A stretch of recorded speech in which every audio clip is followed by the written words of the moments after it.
कृष्ण गोविंद हरे मुरारी, हे नाथ नारायण वासुदेवा।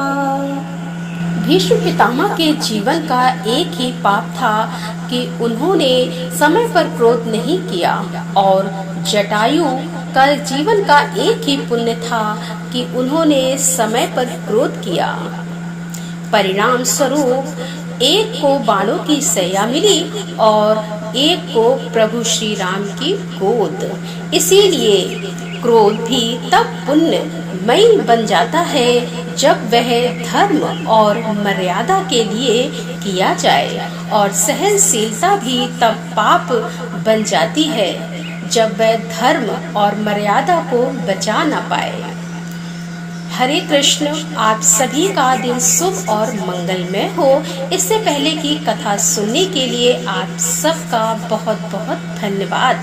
आज सुनिए आषाढ़ महात्म्य में आगे की कथा। श्री ब्रह्मा जी ने अपने पुत्र नारद को उनके पूछे गए सभी प्रश्नों के उत्तर दे रहे हैं। नारद जी ने कहा कि हे सुरश्रेष्ठ, एक ही गंगा के आपने दो भेद बतलाए हैं। एक तो वह जो गौतम नामक ब्राह्मण के द्वारा लाया गया, और दूसरा अंश भगवान शंकर की में ही रह गया, जिसे अतः क्षत्रिय राजा भागीरथ लेकर आए। अतः उसी का प्रसंग आप मुझे सुनाइए। नारद की बात को सुनकर श्री ब्रह्मा जी बोले कि हे देवर्षि, वैवस्वतः वन के वंश में राजा इवाक के कुल में सगर नाम के एक अत्यंत धार्मिक राजा हुए।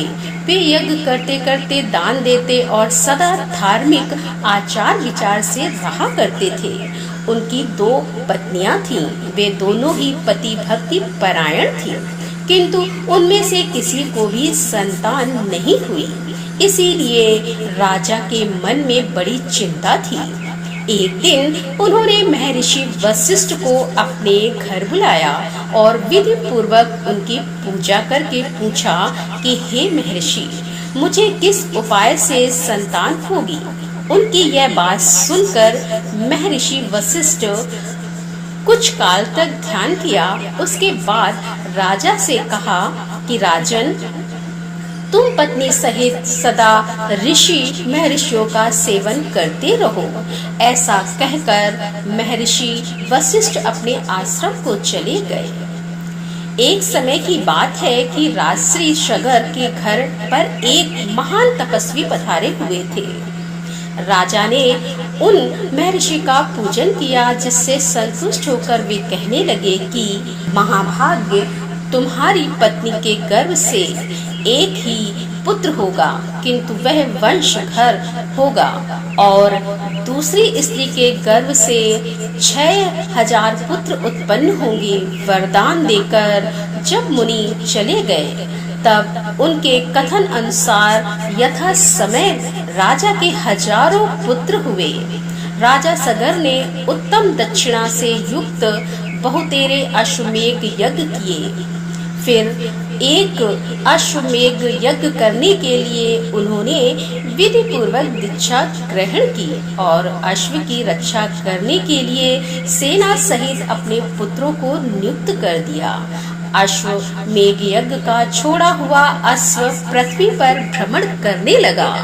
इसी बीच में कहीं अवसर पाकर देवराज इंद्र ने उस अश्व को हर लिया और रक्षकों को सौंप दिया। राजकुमार घोड़े को इधर उधर ढूंढने लगे, परंतु कभी भी और कहीं भी उन्हें वो दिखाई नहीं दिया। तब उन्होंने देवलोक में जाकर अश्व को ढूंढा, पर्वतों सरोवर में खोजा, कितने ही जंगल छान डाले, मगर कहीं भी अश्व का पता नहीं लग पाया। इसी समय आकाशवाणी हुई कि सगर पुत्रों, तुम्हारा घोड़ा रसातल में बंधा है और कहीं नहीं है। यह सुनकर वे रसातल में जाने के लिए सभी तैयार हो गए और पृथ्वी को खोदने लगे। क्षुधा से पीड़ित होने पर वे सूखी मिट्टी खाते और दिन रात भूमि को खोदते। इस प्रकार वे शीघ्र ही रसातल में जा पहुँचे।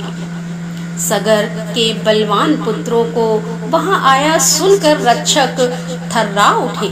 और उनके वध का उपाय करने लगे। वे बिना युद्ध किए ही भयभीत होकर उस स्थान पर आए जहां महामुनि कपिल सो रहे थे। कपिल जी का क्रोध बहुत ही बड़ा प्रचंड था। रक्षकों ने वह घोड़ा ले जाकर तुरंत कपिल जी के सिरहाने में बांध दिया और स्वयं चुपचाप दूर खड़े होकर देखने लगे कि देखें अब क्या होता है। इतने में ही राजा सगर के पुत्र रसातल में घुसकर देखते हैं कि घोड़ा भी बंधा हुआ है और पास में ही कोई पुरुष सो रहा है। उन्होंने कपिल जी को ही अश्व चुराकर यज्ञ में विघ्न डालने वाला माना और यह निश्चय किया कि इस महापाप को मारकर हम लोग अपना अश्व महाराज के निकट ले चलेंगे। कोई बोले अपना पशु बंधा है, इसे ही खोल कर ले चले। इस सोए हुए पुरुष को मारने से क्या लाभ। यह सुनकर दूसरे बोल उठे, हम सूरवीर राजा हैं, शासक हैं, इस पापी को उठाएं और क्षत्रियों को तेज से इसका वध कर डालें। फिर क्या था, वे मुनि को ही कटु वचन सुनाते हुए लातों से उन्हें मारने लगे। इससे मुनि श्रेष्ठ कपिल को बड़ा क्रोध आया और उन्होंने सगर पुत्रों की ओर रोष पूर्व से दृष्टि से देखा और उन्हें भस्म कर डाला। सब के सब जलकर राख हो गए। नारद यज्ञ दीक्षित महाराज सगर को इन सब बातों का पता नहीं लगा। उस समय तुमने ही जाकर राजा सगर को यह सब समाचार सुनाया। इससे राजा को बड़ी चिंता हुई। अब क्या करना चाहिए यह बात समझ में नहीं आई। राजा सगर के एक पुत्र भी था जिसका नाम अमंज था। वह मूर्खतावश नगर के बालकों को उठाकर पानी में फेंक देता था। तब पूर्वाश्व ने एकत्रित होकर राजा सगर को इस बात की सूचना दी। पुत्र का अन्याय जा महाराज को बड़ा क्रोध हुआ। उन्होंने अपने अमार को से कहा कि यह अमजा बालकों की हत्या करने वाला तथा क्षत्रिय धर्म का त्यागी है, अतः इस देश का त्याग कर दे। महाराज का यह आदेश सुनकर अमात्य ने राजकुमार को तुरंत देश निकाला दे दिया। अमंज इस तरह वन में चला गया। अब राजा सगर चिंता करने लगे कि हमारे सभी पुत्र ब्राह्मण के शाप से रसातल में ही नष्ट हो गए हैं। एक बचा था, वह भी वन में चला गया। इस समय मेरी क्या गति होगी। अमंज के एक पुत्र था जो अंशुमान नाम से विख्यात हुआ।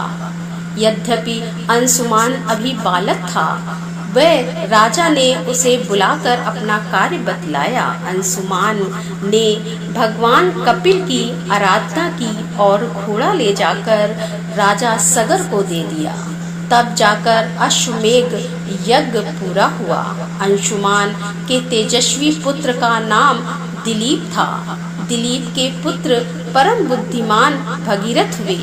भगीरथ ने जब अपने समस्त पितामह की दुर्गति का हाल सुना तब उन्हें बड़ा दुख हुआ।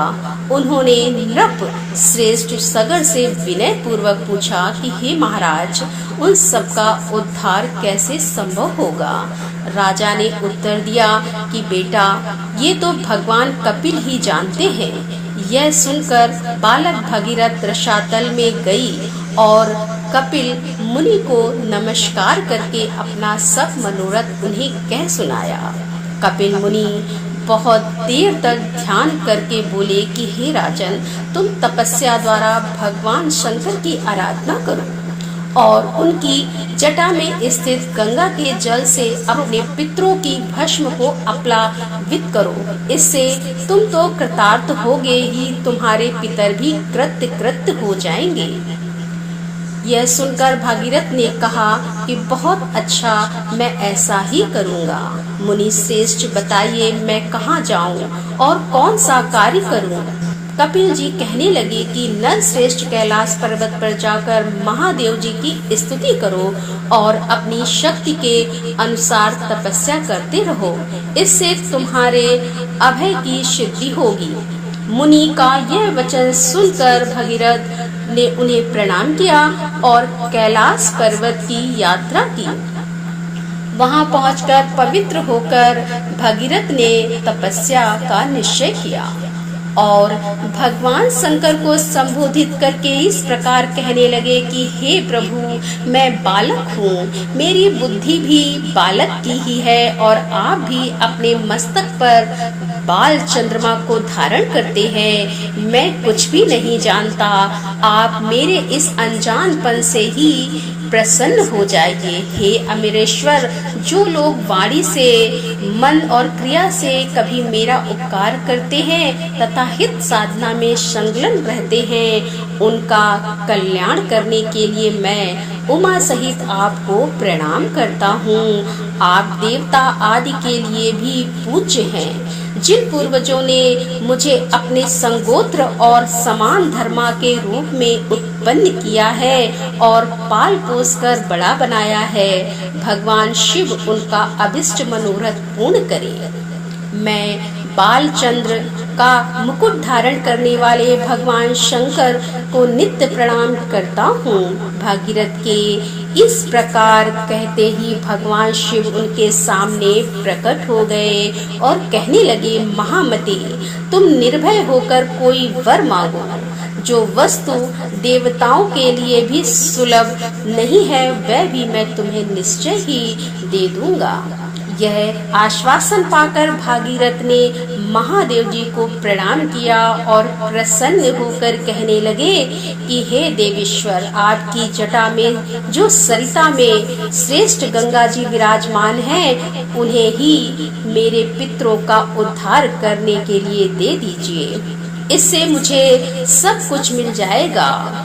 तब महेश्वर ने हंसकर कहा कि बेटा, मैंने तुम्हें गंगा दे दी, अब तुम उनकी स्तुति करो। महादेव जी का वचन सुनकर भागीरथ ने गंगा जी की प्राप्ति के लिए भारी तपस्या प्रारंभ कर दी और अपने मन को संयम से रखकर भक्ति पूर्वक गंगा जी का स्तवन करने लगे। बालक होने पर भी भागीरथ ने अबालम प्राप्त कर ली।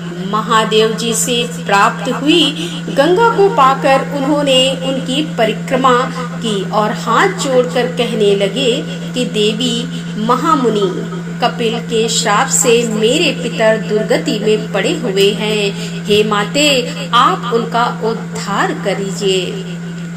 देव नदी गंगा सबका उपकार करने वाली है।